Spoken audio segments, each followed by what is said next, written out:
ओम नमः सिद्धेभ्यः। ओम नमः सिद्धेभ्यः। ओम नमः सिद्धेभ्यः।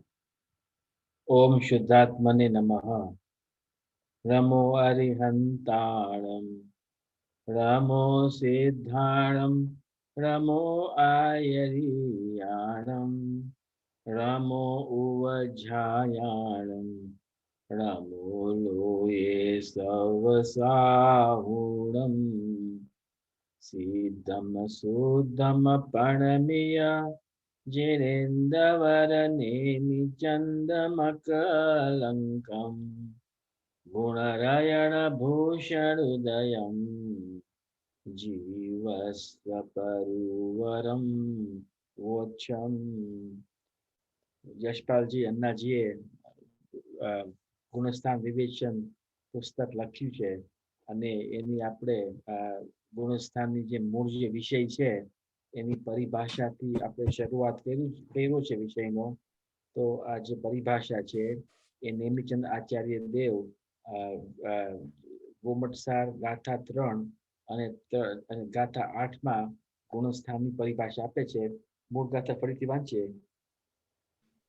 સંખ્યે ઓ ગોતીય ગુણ સન્ના સાચ મોહ જોગ ભવા જે હિન્દુ લખી જંતે ઉદયાદિ સુસંભવે હિમ ભાવે હિમ જીવાતે ગુણ સન્ના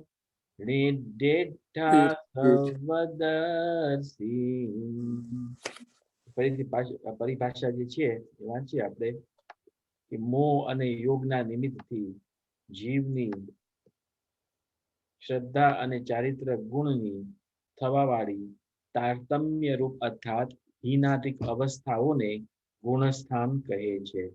તો મોહ અને યોગ એ નિમિત્ત કારણ છે. મોહ અને યોગના નિમિત્તથી જીવની એટલે ગુણસ્થાન જીવની પર્યાય છે. તો કઈ ગુણની પર્યાય છે? તો શ્રદ્ધા તથા ચારિત્ર ગુણની થવાવાળી તારતમ્ય રૂપ અર્થાત હિનાતિક અવસ્થાઓને ગુણસ્થાન કહે છે. એટલે સંસારી જીવની શ્રદ્ધા અને ચારિત્ર ગુણમાં જે ફેરફાર થાય છે, હિનાતિક અવસ્થાઓ થાય છે, કેના નિમિત્તથી? તો મોહ અને યોગના નિમિત્તથી થાય છે. એમને ગુણસ્થાન કહેવામાં આવે છે. તો ઘણી બધી પરિભાષાઓનું મિનિંગ તો જોઈ લીધો હતો. હવે જે નિમિત્તનું જે કારણ છે એ આપણે એની શરૂઆત કરી હતી કે નિમિત્ત કારણ શું છે ગુણસ્થાનમાં? તો કે છે કે મોહ અને યોગ. મોહ અને યોગ કોને કહેવાય એ આપણે જોઈએ. એ છે પેજ અહીંયા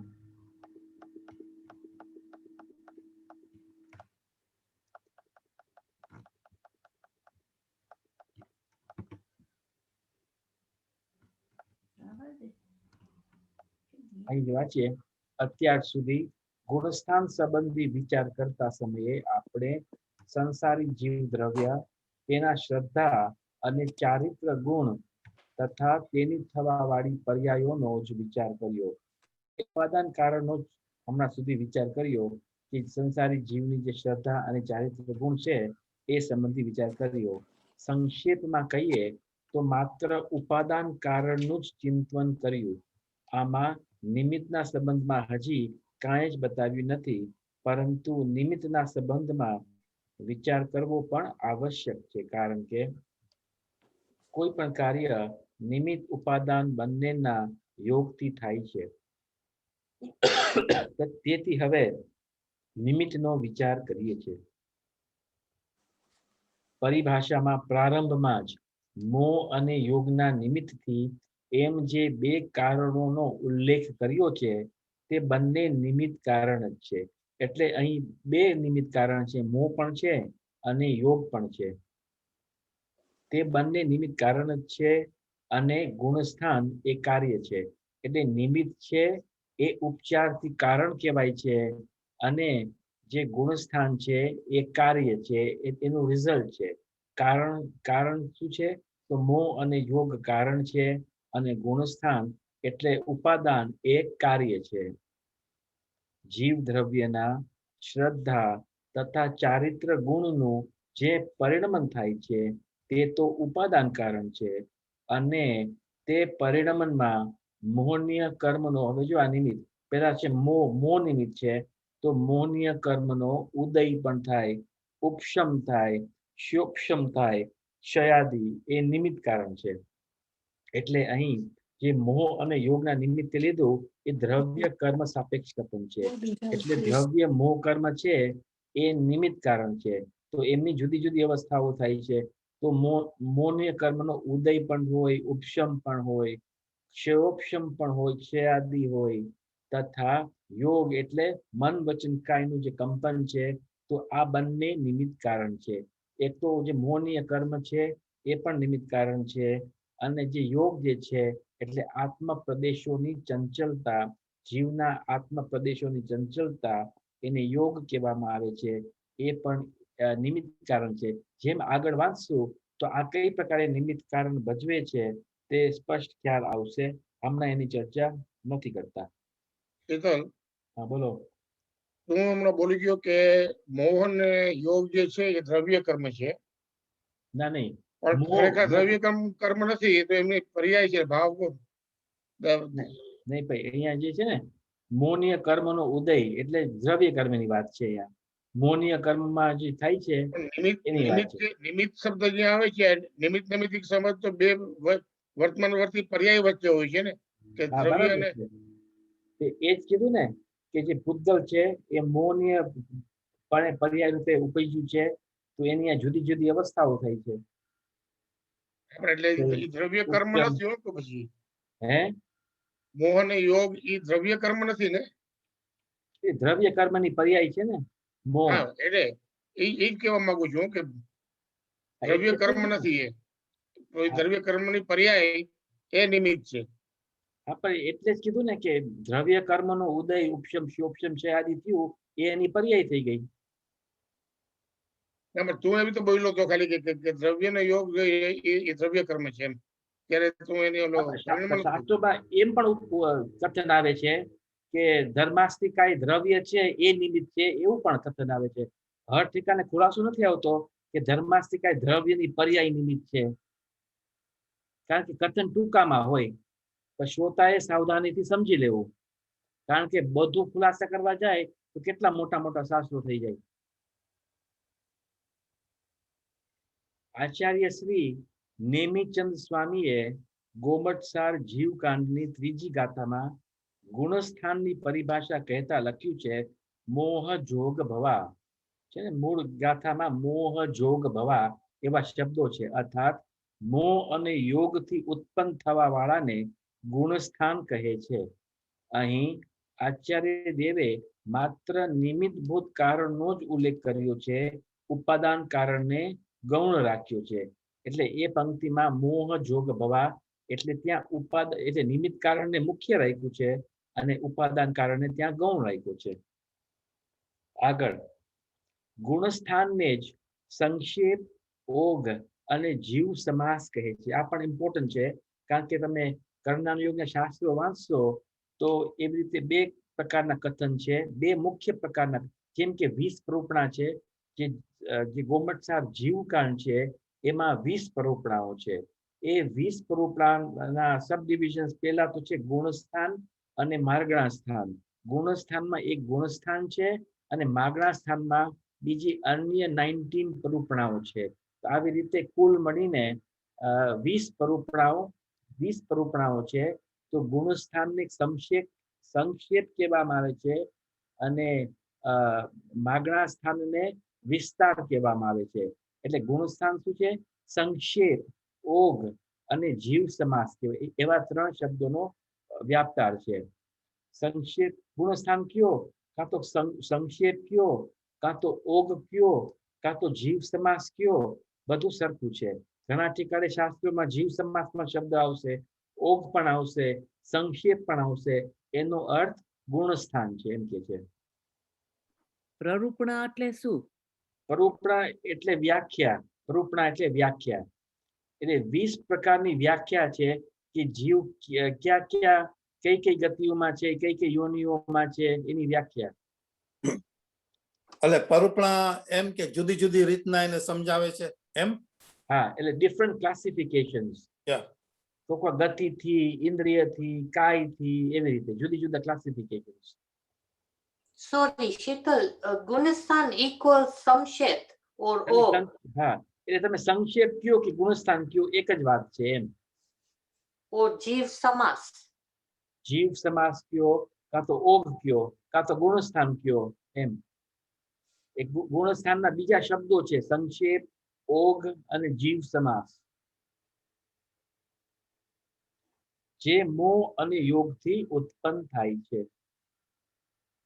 નિમિત્ત પ્રધાન કથન પદ્ધતિથી આપણે એ પણ સમજી લેવું જોઈએ કે વક્તાની વિવક્ષા હમણાં નિમિત્તની મુખ્યતાથી કથન કરવાની છે. એટલે જે નિમિત્ત મુખ્ય છે કે ઉપાદાન મુખ્ય છે એ વક્તા ઉપર ડિપેન્ડ થાય છે. વક્તાનો જે પ્રકારનો અભિપ્રાય છે એવી રીતે કથન આવે છે. એ કોની મુખ્યતા, શેની મુખ્યતાથી કથન છે? તો એ વક્તા ઉપર એ વાત નિર્ભર છે કે વક્તા નિમિત્તને મુખ્ય રાખે છે અને ઉપાદાનને ગૌણ રાખે છે, કાં તો ઉપાદાનને મુખ્ય રાખે છે અને નિમિત્તને ગૌણ રાખે છે. એ વક્તા ઉપર ડિપેન્ડન્ટ છે એમ કે છે. ઉપાદાન કારણને ગૌણ કર્યું છે, તેથી હવે નિમિત્ત મૂલક જ્ઞાનની અપેક્ષાથી મોહ જોગ ભવા આ પરિભાષા સત્ય જ છે. માત્ર અહીં અવિવક્ષિત વિષયોને ગૌણ જ રાખવામાં આવ્યું છે. એટલે એક વસ્તુને મુખ્ય કરશો તો બીજી વસ્તુ નેચરલી ગૌણ થઈ જશે. તો જ્યારે નિમિત્તને મુખ્ય કરીએ છીએ ત્યારે ઉપાદાન છે એ આપોઆપ ગૌણ થઈ જાય છે. વક્તા કોણ છે? વક્તા હું છું, તમે શ્રોતા છો. પહેલી સમજ. વક્તા એટલે ઓલો જે પ્રીચર. લેક્ચરર, હા બરાબર છે. પૂજ્યપાદ સ્વામી. શીતલ શાહ. ગુણસ્થાન, હવે જો ગુણસ્થાનના ભેદ, ગુણસ્થાનના 14 ભેદ છે. આ પણ છે ને, આ 14 જે ભેદ છે ને એ યાદ રાખી લેવા, કંઠસ્થ કરી લેવા. કારણ કે આ તમે યાદ રાખશો ને તો ગુણસ્થાનનો વિષય બહુ સરળ થઈ જશે. નહીં તો તમે ગોથા મારશો. એટલે જો ગુણસ્થાનના 14 નામ છે. પેલું છે મિથ્યાત્વ, બીજું છે સાસાદન સમ્યક્ત્વ, ત્રીજું છે સમ્યક મિથ્યાત્વ, ચોથું છે ત્રીજું છે સમ્યક મિથ્યાત્વ અથવા મિશ્ર, ચોથું છે અવિરત સમ્યક્ત્વ, પાંચમું છે દેશ વિરત, છઠ્ઠું છે પ્રમત વિરત, સાતમું છે અપ્રમત વિરત, આઠમું છે અપૂર્વકરણ, નવમું છે અનિવૃત્તિકરણ, 10મું સૂક્ષ્મ સાંપ્રાય, 11મું ઉપશાંત મોહ, 12મું છે ક્ષીણ મોહ, 13મું છે સંયોગ કેવલી અને 14મું છે અયોગ કેવલી. પેલું છે મિથ્યાત્વ, સાસાદન સમ્યક્ત્વ, સમ્યક્ત્વ મિથ્યાત્વ અથવા મિશ્ર, અવિરત સમ્યક્ત્વ, દેશ વિરત, પ્રમત વિરત, અપ્રમત વિરત, અપૂર્વકરણ, અનિવૃત્તિકરણ, સૂક્ષ્મ સાંપ્રાય, ઉપશાંત મોહ, ક્ષીણ મોહ, સંયોગ કેવલી અને અયોગ કેવલી. એટલે હું પૂછું કે ગુણસ્થાન 8નું નામ શું છે તો જોયા વગર ખબર પડશે કે નહીં પડે? અપૂર્વકરણ. હા, અપૂર્વકરણ. હું જો પૂછું, હવે મેં પૂછ્યું પૂછ. નંબર 9 શું છે? અનિવૃત્તિકરણ.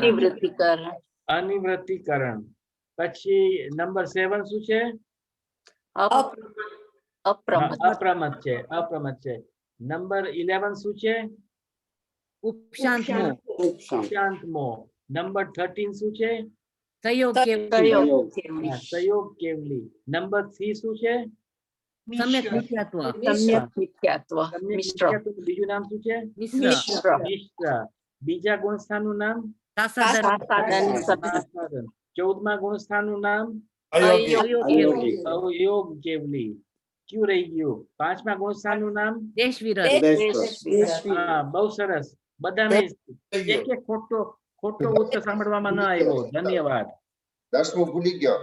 10મો, હા 10મો કર્યો તો કે નહીં? નતો કર્યો? ના, બોલો. ભૂલી ગયો. સૂક્ષ્મ સંપ્રાય. સૂક્ષ્મ સાંપ્રાય. સૂક્ષ્મ સાંપ્રાય. તો આ યાદ રાખજો જે 14 ગુણસ્થાનોના નામ પેલો ભૂલી ગયો તું પેલો. હા, પેલો મિથ્યાત્વ 14 ગુણસ્થાનોના નામ ક્રમાનુસાર સિદ્ધાંત ચક્રવર્તી આચાર્ય શ્રી નેમિચંદ્ર રચિત ગોમટસાર જીવકાંડની નિમ્નાંકિત 9 તથા 10 નંબરની ગાથા છે. હજુ ગાથા વાંચો. હવે જો આમાં જે 5મું 6મું ને 7મું જે છે હા બધામાં આ પાછળ સમ્યક તો લાગે છે ને? ચોથાથી બધાયમાં લાગે છે. ચોથાથી ઉપર બધાયમાં સમ્યક્ત્વ લાગે છે. અચ્છા, બધામાં લાગે છે. બધાયમાં લાગે છે. અચ્છા. ને 5માંથી બધામાં સંયમ લાગે છે. હમ. ને 6થી ઉપર બધામાં પ્રમત લાગે છે. સોરી, અપ્રમેય. હા, અપ્રમત લાગે છે. 7માંથી ઉપર બધાયમાં. અને સંયમ 6થી બધા ઉપર સંયમ લાગે છે. જો મૂળ જો આ જે ગુણસ્થાનોના નામ છે એ જ મૂળ પ્રાકૃત શબ્દોમાં જો તમે પકડી શકો છો કે નહીં, જો હું વાંચું છું તમે પકડવાની કોશિશ કરો.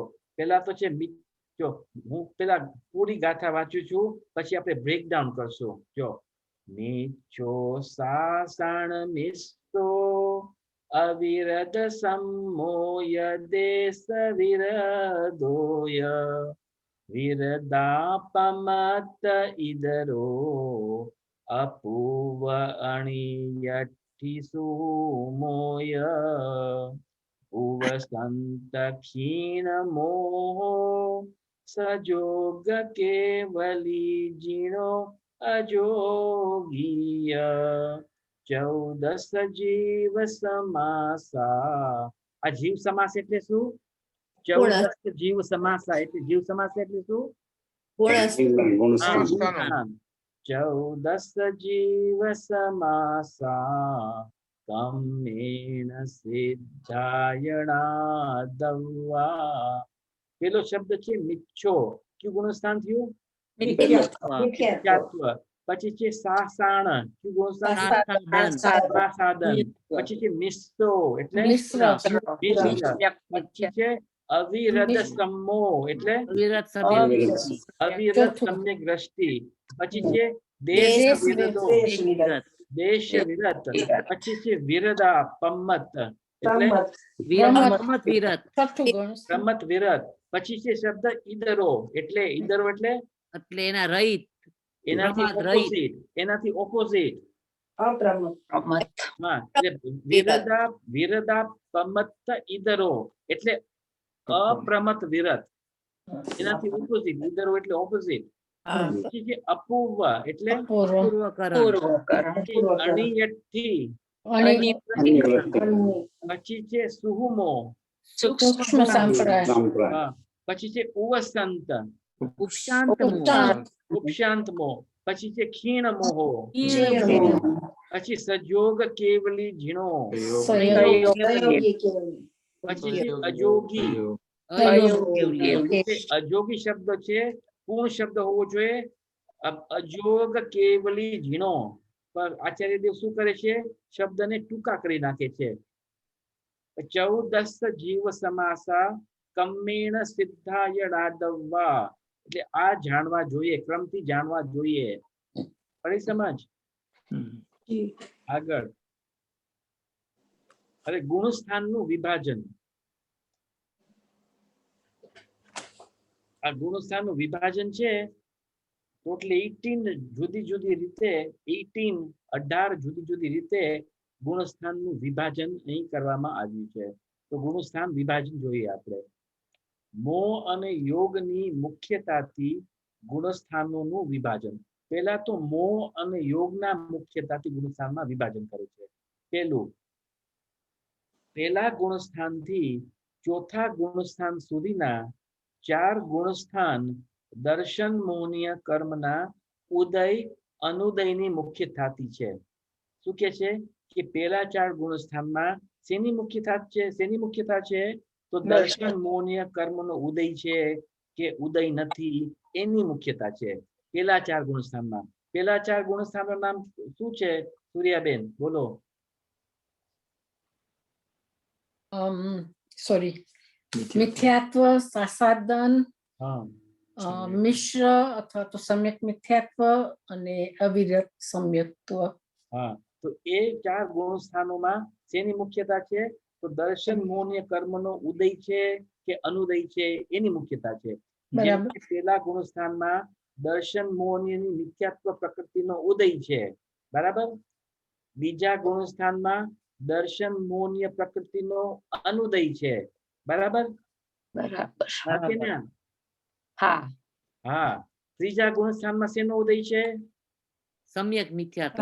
હા, એટલે દર્શન મોહનીયની સમ્યક મિથ્યાત્વ પ્રકૃતિનો ઉદય છે. ચોથા ગુણસ્થાનમાં શું છે? ઉપશમ અથવા ક્ષયોપશમ અથવા વિલક્ષણ. શાયી. સમ્યક મૌનીયનો. પ્રકૃતિનો. એટલે જે ઉપશમ સમ્યક દ્રષ્ટિ છે ત્યાં મોહનીય દર્શન મોહનીય કર્મનો ઉપશમ છે, ક્ષયોપશમ છે, ત્યાં દર્શન મોહનીયનો ક્ષયોપશમ છે, એટલે સમ્યક પ્રકૃતિનો ઉદય જ છે માત્ર. અને દર્શન મોહનીયનો ક્ષય છે, ત્યાં શાયિક સમ્યક દ્રષ્ટિ છે. તો આ ચાર ગુણસ્થાનોમાં ચાર જે ગુણસ્થાન છે એમાં દર્શન મોહનીય કર્મનો ઉદય અને અનુદયની મુખ્યતા છે. આ વાત સમજમાં આવી કે નહીં?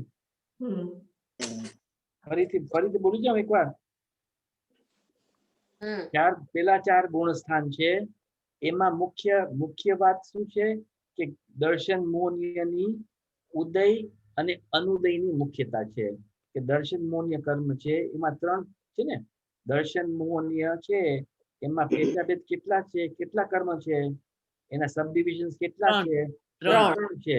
એક તો મિથ્યાત્વ છે, એક તો સમ્યક મિથ્યાત્વ છે, અને એક સમ્યક પ્રકૃતિ છે.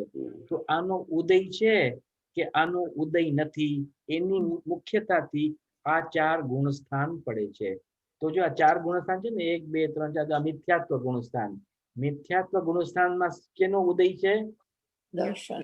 દર્શન મિથ્યાત્વ મિથ્યાત્વ પ્રકૃતિ. મિથ્યાત્વ પ્રકૃતિનો ઉદય છે, બરાબર. પછી ત્રીજા ઉપર જાય. ત્રીજામાં શેનો ઉદય છે? સમ્યક મિથ્યાત્વ. સમ્યક મિથ્યાત્વનો ઉદય છે.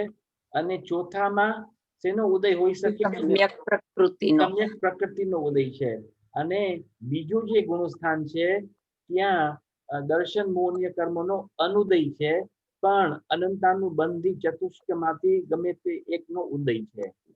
અનંતાનુબંધી હોય ક્રોધ, માન, માયા, લોભ, એ બીજા ગુણસ્થાનમાં એનો ઉદય છે. તો એટલે પેલા ચાર ગુણસ્થાનોમાં દર્શન મોહનીય કર્મનો ઉદય છે કે અનુદય છે એની મુખ્યતાથી વાત છે, બરાબર. આ પેલો પોઈન્ટ. બીજો પોઈન્ટ, 5 માંથી 12 ગુણસ્થાન સુધીના 8 ગુણસ્થાન ચારિત્ર મોહનીય કર્મના ઉદય અનુદયની મુખ્યતાથી છે. એટલે 5 થી 12 ગુણસ્થાન. કેટલા ટોટલ ગુણસ્થાન થયા? 5 થી 12 કેટલા ગુણસ્થાન? 8 ગુણસ્થાન. 8 ગુણસ્થાન. તો ત્યાં શેની મુખ્યતા છે? તો ચારિત્ર મોહનીય કર્મના ઉદય છે કે ઉદય નથી એની મુખ્યતાથી છે. હવે 5 થી 12 ગુણસ્થાન જે છે, 5 થી 12 ગુણસ્થાન એ 8 ગુણસ્થાન છે, બરાબર. 8 ગુણ એટલે 5 6 7 8 9 10 11 અને 12. તો ચાર નામ કોણ મને બતાવશે? 5 6 7 અને 8 એ નામ જોઈએ છે. ચાર નામ જોઈએ છે. ના તું નહીં, ટીપુ. ઓકે. બીજા કોઈ બોલે? પાંચમું દેશ વિરત. હા. છઠ્ઠું પ્રમત વિરત. સાતમું અપ્રમત વિરત અને આઠમું અપૂર્વકરણ. અને 9 10 11 12 કોણ બોલશે? અતિવૃત્તિકરણ, હા, સાંપ્રાય, હા, ઉપશાંત ને 12મો ઉપશાંત મોહ, ક્ષીણમો. અને ક્ષીણ મોહ. બહુ સરસ, બહુ સરસ. કોઈનું અત્યાર સુધી ખોટું કોઈનું નથી પડ્યું. એટલે તો એ 12 ગુણસ્થાન છે તેમાં ચારિત્ર મોહનીય કર્મનો ઉદય છે કે અનુદય છે એની મુખ્યતા છે. તો 5મા ગુણસ્થાન ચારિત્ર મોહનીય શેનો ઉદય છે? શેની ઉદયની મુખ્યતાથી છે? કથન ચારિત્ર મોહનીયની પ્રકૃતિ જોઈ હતી ને આપણે. અનંતાનુબંધી પણ છે, અપ્રત્યાખ્યાન વર્ણ છે, પ્રત્યાખ્યાના વરણ છે, સંજ્વલન કશાય છે, તો પાંચમા ગુણસ્થાનમાં શેની મુખ્યતા છે? અપ્રત્યાખ્યા ને સંજ્વલન. હા, એ બે છે, બરાબર છે. અપ્રત્યાખ્યાના વર્ણનો ઉદય અને સંજ્વલનનો ઉદય. છઠ્ઠા ગુણસ્થાનમાં સંજ્વલનનો. સંજ્વલનનો ઉદય ક્યાં સુધી છે? 10ની end. 10માં. 10ની end. પછી 11મો અને 12મો ગુણસ્થાનમાં ચારિત્ર મૌન્ય કર્મનો ઉદય છે કે અનુદય છે? અનુદય. અનુદય છે. તો એવી રીતે આ જે 8 ગુણસ્થાનો છે એમાં ચારિત્ર મૌન્ય કર્મનો અપેક્ષાથી કથન છે. તો ગુણસ્થાન તો 14 છે. તો પેલા 4 ગુણસ્થાનમાં કેની મુખ્યતા છે? તો દર્શન મૌન્ય મુખ્યતા છે. અને બીજા જે 8 ગુણસ્થાન છે 5 થી 12 ગુણસ્થાન સુધી ત્યાં ચારિત્ર મૌન્યની મુખ્યતા છે. બરાબર? બરાબર. ત્રીજું 13મું ગુણસ્થાન કેવલ જ્ઞાન તથા યોગના સદભાવની મુખ્યતા છે. 13મું ગુણસ્થાનનું નામ શું છે? મનુભાઈ. હે? કેટલા બધા મનુભાઈ છે? એક છે મનુભાઈ. કોણ મનુભાઈ? બોલો. સંયોગી કેવડી. હા, બહુ સરસ. સંયોગ કેવડી. સંયોગી. સંયોગી નહીં, સંયોગી ખોટું છે. સહયોગી. હા, સહયોગી. કારણ કે સહયોગ અને સંયોગીમાં હાથી ઘોડાનો ફેર છે. ભગવાન છે એ યોગ સહિત છે, પણ સંયોગ સહિત નથી. એટલે 13મું ગુણસ્થાન છે. એટલે 13મા ગુણસ્થાનમાં શેની મુખ્યતા છે? તો કેવળ જ્ઞાન અને યોગના સદભાવની મુખ્યતા છે. એટલે 13મા ગુણસ્થાનમાં યોગ છે અને કેવળ જ્ઞાન પણ છે, એની મુખ્યતા છે. ગુરુદેવ સહયોગી બાબતમાં ઘણા એમ બોલે ને સંજોગી. સંજોગી ખોટું એમ. હા, એ ખોટું છે. બરાબર છે, બરાબર છે. જેમ કે ચંદુભાઈ હતા, બ્રહ્મચારી ચંદુભાઈ, તો ઘણા બ શબ્દ ન બોલે તો ભ બોલે, બ્રહ્મચારી ચંદુભાઈ એમ બોલતા હતા. તો એ કઈ સાચું છે, હું બ્રહ્મચારી જ છું, બ્રહ્મચારી નથી એમ બોલતા હતા. 14મું ગુણસ્થાન કેવળ જ્ઞાનનો સદભાવ અને યોગના અસદભાવની મુખ્યતાથી છે. 14મા અને 13મા ગુણસ્થાનમાં શું ફેર છે? તો 14માં યોગ નથી અને 13માં યોગ છે. 14મા ગુણસ્થાનનું નામ શું છે? અયોગી કેવડી. અયોગ કેવલી. અયોગ કેવલી. બરાબર છે. તો એ 4 થયા. હવે આ જો જુદી જુદી અપેક્ષાથી ગુણસ્થાનોનું વિભાજન, અવિરત અને વિરતની અપેક્ષા. હવે તમારે વિચારવું છે કે કયા ગુણસ્થાનથી, હવે જો અભ્યાસુ હોય એ નહીં બોલતા, બીજાઓને વિચારવા દેજો. કયા ગુણસ્થાનથી કયા ગુણસ્થાન સુધી અવિરત છે?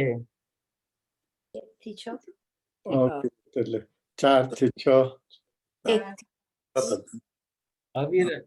એક તમે બોલો. તમે બોલો. જયંતિફુઆને બોલવા દો. જયંતિફુઆ બોલે. બોલો. 1 થી 4. તમે આંગળી તો 6 બતાવી હતી. ના, 1 થી 4. 1 થી 4. અચ્છા, ઓકે. એટલે અવિરત એટલે પેલા ગુણસ્થાન થી ચોથા ગુણસ્થાન બધા અવિરત છે. એટલે પૂરું નામ લેવું હોય તો અવિરતી મિથ્યા દ્રષ્ટિ એમ પણ કહેવાય, અવિરતી સાસાદન, અવિરત મિશ્ર ને અવિરત સમ્યક્ત્વ એવું પણ નામ લખવાય. એટલે જે અવિરત શબ્દ છે એ ચોથા ગુણસ્થાન સુધી છે. એટલે જે ચોથું ગુણસ્થાન છે એને અંત દીપક કહેવામાં આવે છે. એટલે ત્યાં સુધી છે, આગળ નથી, એને અંત દીપક કહેવામાં આવે છે. તો અવિરત પેલા ચોથામાં, અને વિરત. વિરત કયા ગુણસ્થાન થી કયા ગુણસ્થાન સુધી છે? 1 થી 5. હે? 1 વિરત છે, પાર્શલ સંયમ. એટલે વિરત ની શરૂઆત ક્યાંથી છે? 5 ક્યાં સુધી છે? 14 સુધી. બીજે કોઈને કઈ કેવું છે? નક્કી? ફિક્સ? Answer fix? ચાલો વાંચીએ શું કે છે. જો પ્રથમ મિથ્યાત્વ ગુણસ્થાન થી લઈને ચોથા અવિરત સમ્યક્ત્વ ગુણસ્થાન સુધીના આપણે ઓલું કરવું જોઈએ. Who wants to be a millionaire આ રીતે? એવી રીતે. હે? તું આપીશ મિલિયન, હે? તું મિલિયન આપીશ. મિલિયન. વિચારી જોઈએ. એમાં તારે 4 ચોઈસ આપવી પડશે. હા, 4 ચોઈસ આપવી પડશે. બરાબર છે. શીતલ એટલી સેવા તો આપે છે ને, સ્વાધ્યાય કરાવે છે. તો પછી મિલિયન પાઉન્ડ ઉપરથી જોઈએ છે. પ્રથમ મિથ્યાત્વ ગુણસ્થાન થી લઈને કોઈ પાઉન્ડ નતો બોલ્યા, તું પાઉન્ડ બોલ્યો. ઓલા ઓલા લોકો ખાલી મિલિયન કીધું તું. હા બરાબર પાઉન્ડ પાછળ એમાં દાડીને બેસી ગયો. શીતલ અમે બધા કહેશું થેન્ક્સ અ મિલિયન. પ્રથમ મિથ્યાત્વ ગુણસ્થાન થી લઈને ચોથા અવિરત સમ્યક્ત્વ ગુણસ્થાન સુધીના જે સર્વ જીવ અવિરત જ છે. પાંચમું ગુણસ્થાન વીરતા વિરતનું છે. છઠ્ઠા પ્રમત વિરત થી લઈને અપ્રમતાદિ ઉપરના સર્વ ગુણસ્થાન વર્તી જીવ વિરત જ છે. એટલે પૂરું નામ લેવું હોય તો પ્રમત વિરત, પછી અપ્રમત વિરત, પછી અપૂર્વ વિરત, પછી અનિવૃત્તિકરણ વિરત, પછી સૂક્ષ્મ સાંપ્રાય વિરત, પછી ઉપશાંત વિરત, પછી ક્ષીણ વિરત. એવી રીતે નામ પડે છે. 5 to 12 બધા વિરત. હે? 5 to 14. હા, બધા વિરત છે. ફાઇન નામ તો ઓલું લીધું છે ને, વીરતા વિરત. હા, ઈ વિરત આવી રીતે બરાબર છે. પણ વીર થી ક્યાંથી ચાલુ થાય છે? દેશ વિરત છે ત્યાં. બરાબર છે. આમાં એમ લાગે કે છઠ્ઠા થી ઉપરના બધા કીધા છે. બંને રીતે આવે છે કથન, ગમે તે રીતે લેવાય. હવે છઠ્ઠું છે અજ્ઞાની અને જ્ઞાનીની અપેક્ષા. તો હું પૂછું કે અજ્ઞાનીના ગુણસ્થાન ક્યાં ક્યાં છે? એક અને બે. બોલે તો સારું. રશ્મિન બોલશે. રશ્મિન બોલશે. અજ્ઞાનીના ગુણસ્થાન ક્યાં ક્યાં છે? અજ્ઞાનીના 1, 2 ને 3. હા, બહુ સરસ. 1, 2 અને 3. અને જ્ઞાનીના ગુણસ્થાન દિલીપ ક્યાંથી ક્યાં છે? 4 થી ઉપર. હા, ક્યાં ઉપર? 14. હા, 14 સુધી. તો જો વાંચીએ. હે, બધા જીવ નું જ્ઞાન છે એટલે જ્ઞાની ના કહેવાય. તો અજ્ઞાની કોને કહેશું? હા, એટલે એક અપેક્ષા કરે છે. તો કહેવાય છે, બરાબર છે. પણ વક્તાનો અભિપ્રાય શું છે એ સમજવું જોઈએ. ઓકે. એમ કે છે અજ્ઞાની એટલે મિથ્યાત્વી અને જ્ઞાનીની અપેક્ષા. પ્રથમ. શીતલ. હા, બોલો. શીતલ. હા, બોલો. તો આજે ત્રીજું ગુણસ્થાનક છે મિશ્ર. તો એમાં અજ્ઞાની જ્ઞાની, તો એ પછી મિશ્રમાં લેવાય કેવી રીતે? એનું મિશ્ર છે જ્ઞાન એમ. એટલે એ જ્ઞાની અજ્ઞાની મિક્સ છે એમ છે. આગળ ખુલાસો કરીએ જો શું આવે છે. પ્રથમ મિથ્યાત્વ ગુણસ્થાન થી લઈને બીજા સાસાદન ગુણસ્થાન સુધી સર્વ જીવ મિથ્યા શ્રદ્ધાના ધારક હોવાથી અજ્ઞાની છે. એટલે પેલું અને બીજું ગુણસ્થાનના જીવ અજ્ઞાની છે, કારણ કે તેઓને સમ્યક દર્શન નથી. વિશેષ એટલું કે ત્રીજા ગુણસ્થાન વર્તીને મિશ્ર શ્રદ્ધાની અથવા મિશ્ર જ્ઞાની પણ કહેવાય છે. એટલે ત્રીજા ગુણસ્થાનનું જ્ઞાન કેવું છે? મિશ્ર છે. કારણ કે એમનું શ્રદ્ધા જ મિશ્ર છે. અમુક શ્રદ્ધા સાચું છે, અમુક શ્રદ્ધા ખોટું છે. તો એમનું જ્ઞાન પણ એવું છે. અમુક જ્ઞાન સાચું છે, અમુક જ્ઞાન ખોટું છે. તો એમને મિશ્ર જ્ઞાની પણ કહેવાય છે.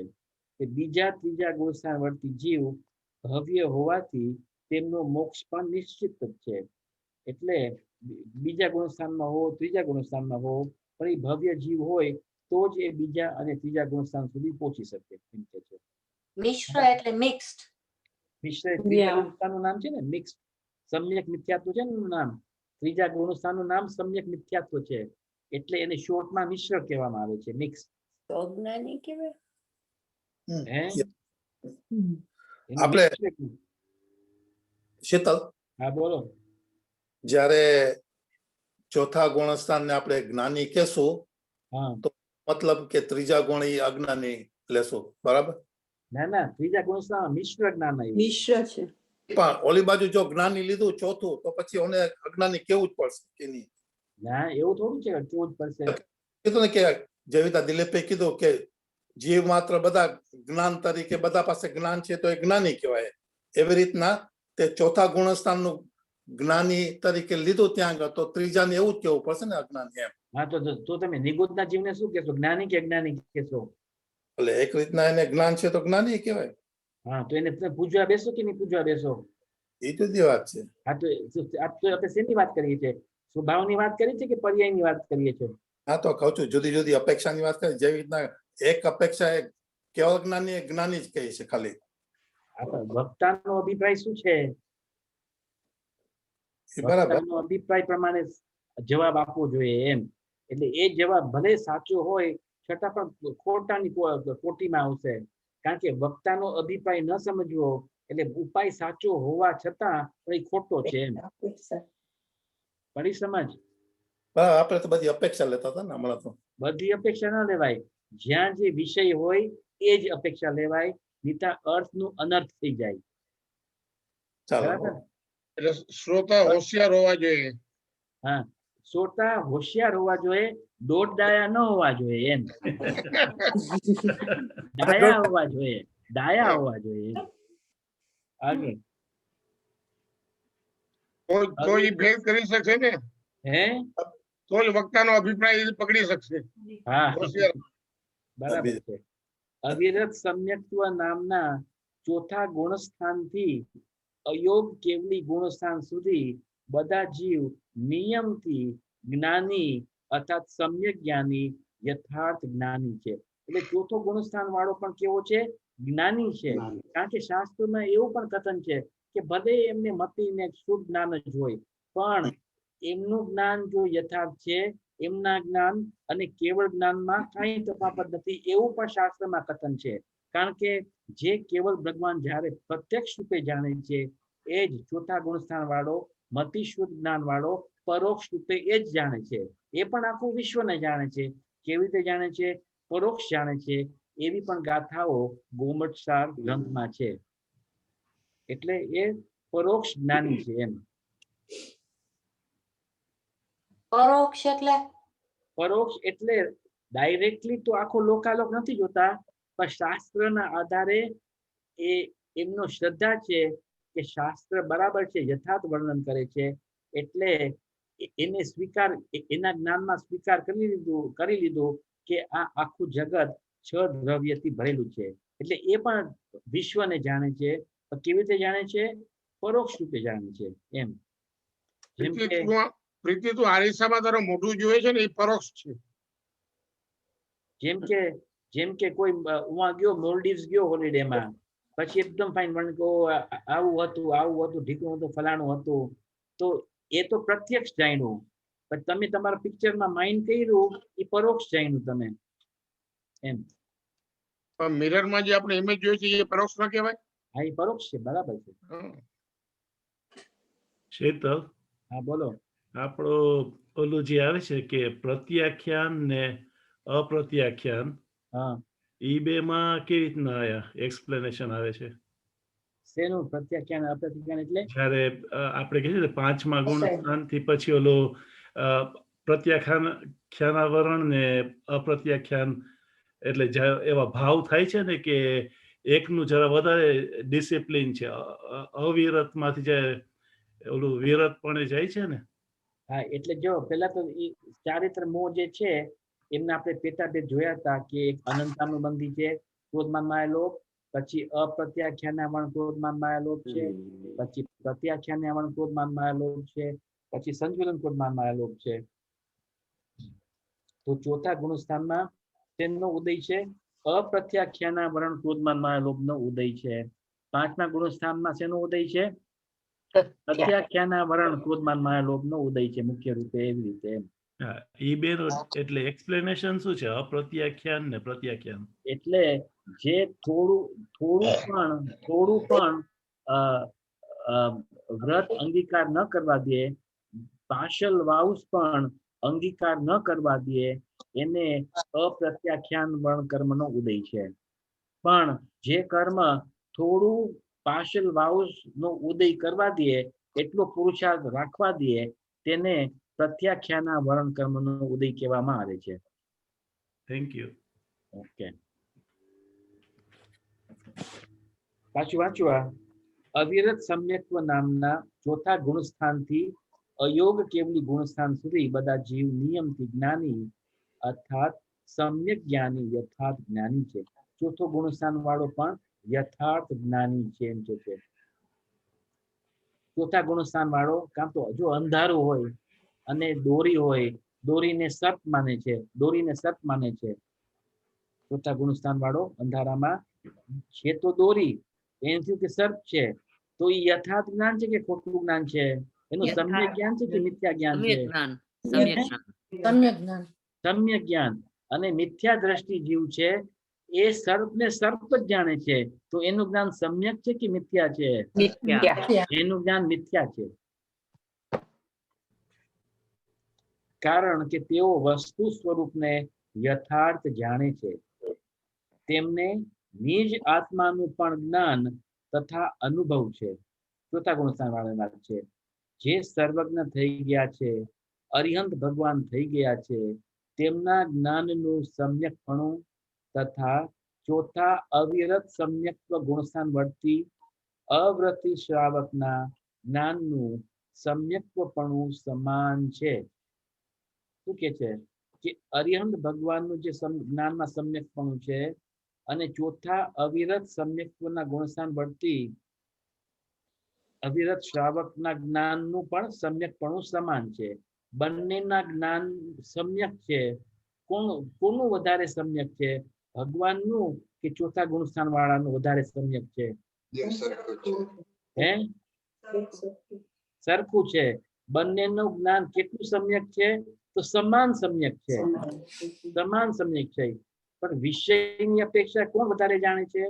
ભગવાન કે ચોથા ગુણસ્થાન વાળો? ભગવાન જાણે છે, ભગવાન જાણે છે. પણ સમ્યક્ત્વની અપેક્ષાથી કોનું જ્ઞાન છે? તો સરખું છે એમ કે છે, સરખા છે. તો આ બંનેના જ્ઞાનના અહીંયા કણે અનંત ભગવાન લીધા છે પણ સિદ્ધ ભગવાન પણ આવી જાય છે. બરાબર છે. હા, Can you repeat that? 4G and Bhagwan same. હા, એટલે જો અરિહંત ભગવાનનું જ્ઞાન અને ચોથા ગુણસ્થાનનું જ્ઞાન બરાબર છે. ચોથા ગુણસ્થાન વાળો હોય એ દેડકો પણ હોય, હરણ પણ હોય, ગમે તે પંચેન્દ્રિય તિર્યન પણ હોય, તો એનું 12માં તો ઓછું જ્ઞાન પણ હોઈ શકે. ને ભગવાન તો લોકાલોક જાણે છે, બરાબર. પણ બંનેનું જ્ઞાન સમ્યક છે. એટલે સમ્યકની અપેક્ષાએ બંનેનું જ્ઞાન સરખું છે. જેમ કે જ્ઞાન સમ્યક્ત્વ નથી, શ્રદ્ધા સમ્યક્ત્વ છે. શ્રદ્ધાની અપેક્ષા સમ્યક્ત્વ છે. કારણ કે દેડકો પણ એમ માને છે કે હું આત્મા છું, આ બધું પરદ્રવ્ય છે ને વિશ્વ 6 દ્રવ્યથી ભરેલો છે, એ પણ એમ જ માને છે. અને ભગવાન તો એમ પ્રત્યક્ષ જોઈ છે. એટલે સમ્યક્ત્વની અપેક્ષાથી બંનેનું જ્ઞાન કેવું છે? સમ્યક છે, યથાર્થ છે, સાચું છે એમ. અને મિથ્યા દ્રષ્ટિ ભલે 11 અંગ અને 9 પૂર્વ જેટલું જ્ઞાન હોય છતાં પણ એનું જ્ઞાન કેવું છે? મિથ્યા છે એમ કે છે. એટલે આમાં જ્ઞાન અને શ્રદ્ધા બેયને સમ્યક્ત્વ પણ લાગુ પડે છે એમ. હા, આ બંનેના જ્ઞાનમાં સમ્યકપણામાં કિંચિત પણ અંતર નથી. આથી સમ્યક દ્રષ્ટિ પણ શાસ્ત્રોનો યથાર્થ વક્તા છે. ઘણાનું એમ કેવું છે કે મુનિઓના લખેલા શાસ્ત્રો હોય એ જ પ્રમાણ છે. ટોડરમલજી છે, બનારસી દાસ છે, રાજમલજી પાંડે છે, એમને શાસ્ત્ર ન કહેવાય એમ પણ ઘણા માને છે કે આ તો ચોથા ગુણસ્થાન પંડિતોના શાસ્ત્રો છે. એ પ્રમાણ નથી, મુનિઓના શાસ્ત્રો જ પ્રમાણ છે એમ માને છે. પણ એ વાત ખોટી છે. ખોટી કેમ છે? કારણ કે બંનેના જ્ઞાનમાં સમ્યક્ત્વપણું તો સરખું છે. ત્યાંથી સમ્યક દ્રષ્ટિ પણ શાસ્ત્રનો યથાર્થ વક્તા છે. તેનો ઉપદેશ પણ સમ્યક્ત્વની ઉત્પત્તિમાં નિમિત્ત કહેવાય છે. તેમનો ઉપદેશ પણ સમ્યક્ત્વની ઉત્પત્તિમાં નિમિત્ત કહેવાય છે. એટલે એમનાથી પણ દેશના લબ્ધિની પ્રાપ્તિ થઈ શકે છે એમ અહીં કહેવામાં આવે છે. ને શ્રીમદમાં કહે છે ને કે જ્ઞાનીનું વચન છે ઈ જ આગમ છે. હા બરાબર છે, બરાબર છે. અહીં સર્વજ્ઞ ભગવાન કેવળ જ્ઞાની અર્થાત પૂર્ણ જ્ઞાની છે અને ચોથા ગુણસ્થાન વર્તી જીવ સમ્યક જ્ઞાની હોવા છતાં પણ અલ્પજ્ઞ છે. આ જે અંતર છે તેને માનવું જરૂરી છે. એટલે બંને વાત ખ્યાલમાં રાખવી કે ચોથા ગુણસ્થાન વાળા ભલે કેવળ જ્ઞાન નથી છતાં પણ એમનું જ્ઞાન યથાર્થ છે અને કેવળ જ્ઞાનીનું જ્ઞાન યથાર્થ છે, એની સાથે એમને કેવળ જ્ઞાન પણ છે. અને ચોથા ગુણસ્થાન વાળાને હજી કેવળ જ્ઞાન નથી, એ અલ્પજ્ઞ છે, છદ્મસ જીવ છે, એવું પણ ખ્યાલ રાખવું જરૂરી છે. ચેતલ, હા બોલો રશ્મિ. અહીં એમ જયારે આવે છે કે શ્રુત કેવડી છે, હા તો શ્રુત કેવડીને આપણે કયા ગુણસ્થાનમાં લેવાના? એટલે જો શ્રુત કેવડી ને કયું જ્ઞાન છે? મતિ જ્ઞાન છે, શ્રુત જ્ઞાન છે, અવધિ છે, મન પર્ય છે કે કેવળ જ્ઞાન છે? કેવળ જ્ઞાન સિવાય કેવળ જ્ઞાન ને અવધિ જ્ઞાન નું ખબર નથી હોય કે ના હોય, કોઈક ને હોઈ શકે. ના પણ શબ્દ જ છે ને શ્રુત કેવડી, તો કયું જ્ઞાન થયું? શ્રુત જ્ઞાન થયું. શ્રુતમાં જે મેક્સિમમ જ્ઞાન થાય એને શ્રુત કેવડી કહેવાય. એટલે શ્રુત જ્ઞાન કોને હોય? તો છદ્મસ જીવને હોય એમ. એટલે સમયસાને 10મી ગાથામાં આવે છે ને, શ્રુત જ્ઞાન સૌ જાણે જીનો શ્રુત કેવડી તેને કહે. બરાબર છે. સૌ જ્ઞાન આત્મા હોઈને શ્રુત કેવડી તેથી ઠરે. હા બરાબર છે. એટલે કયા ગુણસ્થાનમાં હોય આ જ્ઞાન? શ્રુત કેવડી પણ કયા ગુણસ્થાનમાં હોય? 6ઠા ગુણસ્થાનમાં. હા 6ઠા ગુણસ્થાનમાં. બીજા કયા ઉત્તર આવે છે? બીજા કોઈને કઈ કેવું છે? એમાં એવી રીતે ગુરુદેવ એક્સપ્લેન કરે છે ને કે 10મી ગાથાનું કીધું શીતલ, એમાં ગુરુદેવ એમ બી એક્સપ્લેન કરે છે ને કે જેને શ્રુત જ્ઞાન થયું છે અને જે પોતાના આત્માને અનુભવ કરીને જાણે છે, એને શ્રુત કેવડી ભાવ સમાનમાં. 4 થી 12માં સમયસાની જે વ્યાખ્યા જે છે એ નિશ્ચય વ્યવહાર બંનેની અપેક્ષાથી કથન કરવામાં આવ્યું છે. જેમ કે જે સર્વ શાસ્ત્રોને જાણે છે એને વ્યવહારથી શુદ્ધ કેવડી કહે છે, પણ એ જ ખરેખર 12 અંગનો સાર શું છે? તો શુદ્ધાત્મા છે. તો જે શુદ્ધાત્માને જાણે છે એ પણ શુદ્ધ કેવડી છે, નિશ્ચય શુદ્ધ કેવડી છે એમ. એવી રીતે કથન થયું છે. એટલે 4 થી 12. હે એ પ્રમાણે 4 થી 12. ને એ નિશ્ચય ને હું વ્યવહારની વાત કરું છું. વ્યવહાર જે શુદ્ધ કેવડી જે છે, સર્વ આદમ જે જાણે છે એ કયા ગુણસ્થાન થી કયા ગુણસ્થાન સુધી, કયા ગુણસ્થાન થી હોય? જરૂર નહીં, 4થા ગુણસ્થાનથી. 4થા. સૌ ધર્મ ઇન્દ્ર છે શુદ્ધ કેવડી છે. ધર્મ ઇન્દ્ર છે શુદ્ધ કેવડી છે. 12 અંગનો પાઠી છે.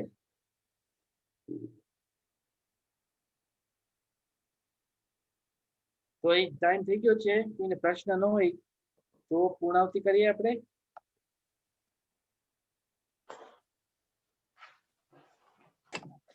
પૂર્ણાવતી ટીકો.